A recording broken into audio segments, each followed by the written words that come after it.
Attorney General William Barr on Sunday repeatedly defended on the violent show of force used by D.C. police last week to clear peaceful protesters from Lafayette Park moments before President Donald Trump's photo op at St. John's Episcopal Church, ultimately playing semantics on the use of chemical munitions by law enforcement. During a wide-ranging interview on Face the Nation, anchor Margaret Brennan pressed the Attorney General on whether he felt in hindsight it was appropriate for them to use smoke bombs, tear gas, pepper balls, projectiles at what appeared to be peaceful protesters.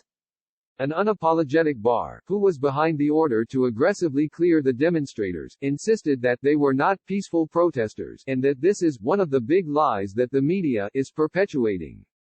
Brennan, for her part, pointed out that 3 of her CBS colleagues were present and didn't hear the so-called warnings from police or see any projectiles thrown, claims made by both Barr and the police.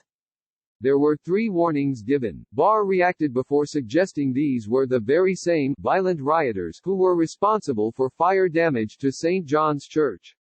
The Attorney General would go on to say that he approved a plan for law enforcement to increase the perimeter at 2 p.m. that day, adding that the park police was facing what they considered to be a very rowdy and non-compliant crowd that were throwing projectiles. Brennan again pointed out that none of her colleagues saw anything thrown at police prior to the show of aggression, prompting Barr to assert that he personally saw them thrown. While claiming that police had to deal with violent protesters, Barr also insisted that this was not an operation to respond to that particular crowd, it was an operation to move the perimeter 1 block. Brennan again pressed the Attorney General on whether he thought it was appropriate for police to use tear gas and other munitions to disperse the crowd, causing Barr to try to play a semantics game.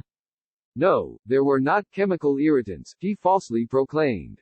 Pepper spray is not a chemical irritant. It's not chemical. Park police have repeatedly insisted they did not use tear gas canisters and only used smoke canisters and pepper balls. Local reporters, however, collected spent canisters of CM Speed Heat CS and CM Scat Shell OC, both of which are types of tear gas.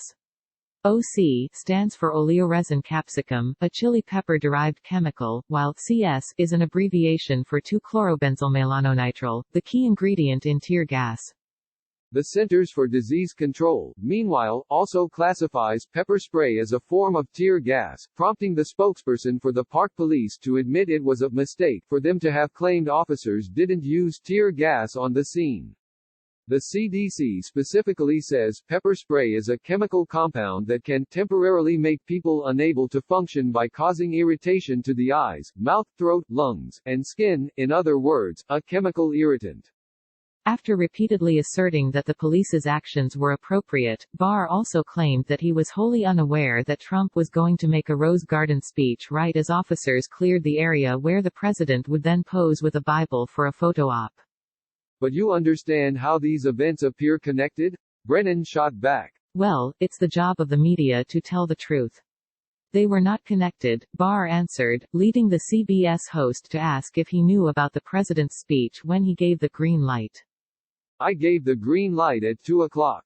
Obviously, I didn't know that the president was going to be speaking later that day, he declared, adding that he had no idea about Trump's actions.